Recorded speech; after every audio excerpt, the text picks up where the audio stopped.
there's high expectations. I mean, I guess I'll ask you guys because this was something I wanted to ask you guys about. So obviously within the last 10 years, the MCU and has really changed the industry, right? So now there's so many movies and TV shows, comic book movies and TV shows. I mean, I'd love to hear you guys' thoughts on that. I personally think it's cranked the bar through the roof. It's really kind of and not only that, but I think it's given things a veneer of legitimacy. It's like superheroes are accepted, and just about every other TV show, it's got some sort of supernatural or superhero kind of bent to it, and I think that's really nice. And the tricky thing for me is the original Batman movies that came out, especially after the first one, were terrible. And it was just a descent into terrible comic book stuff. And I think that didn't do us any good as far as the quality of the industry is concerned. But now, with the Marvel, the MCU, and a lot of these other little independent things like Brightburn and stories like that, they're just so good. And it keeps the bar way up there. And to me, it's an exciting times because, if you want to play, if you want to learn how to play basketball, see if you can get on the Lakers practice squad. You will never be as good as those guys. But when you go to the local, sort of blacktop, you're going to destroy them.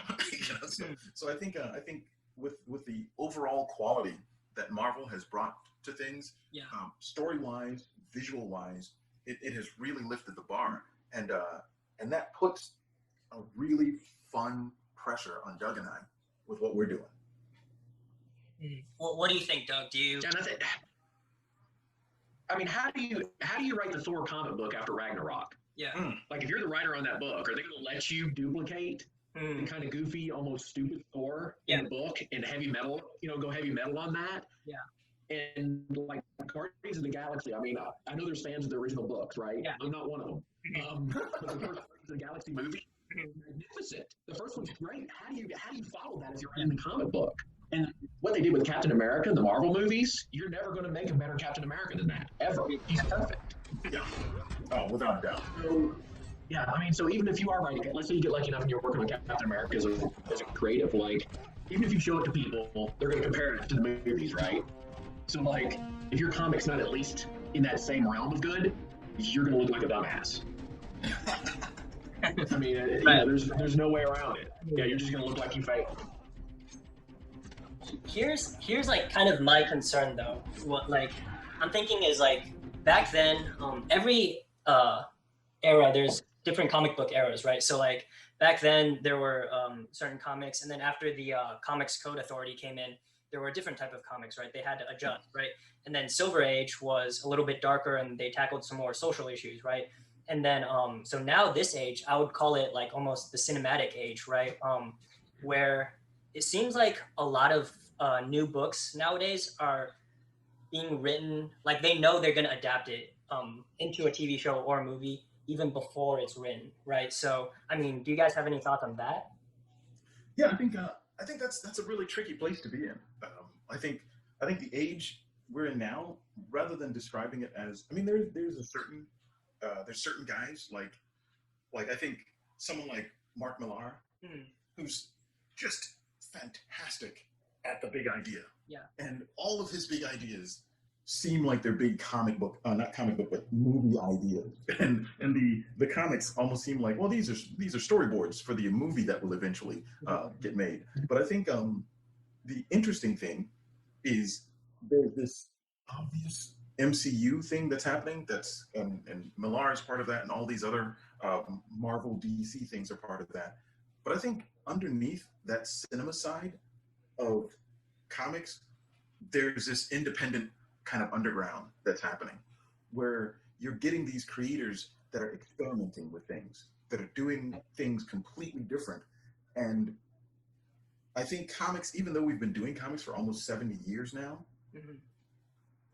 people haven't figured it out.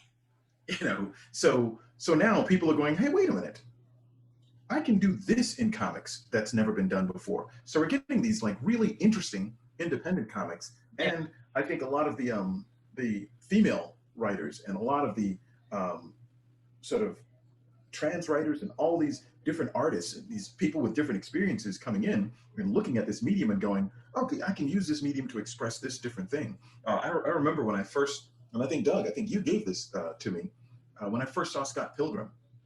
That like blew my head off. You know, I was just like, wait a minute, this guy found new real estate.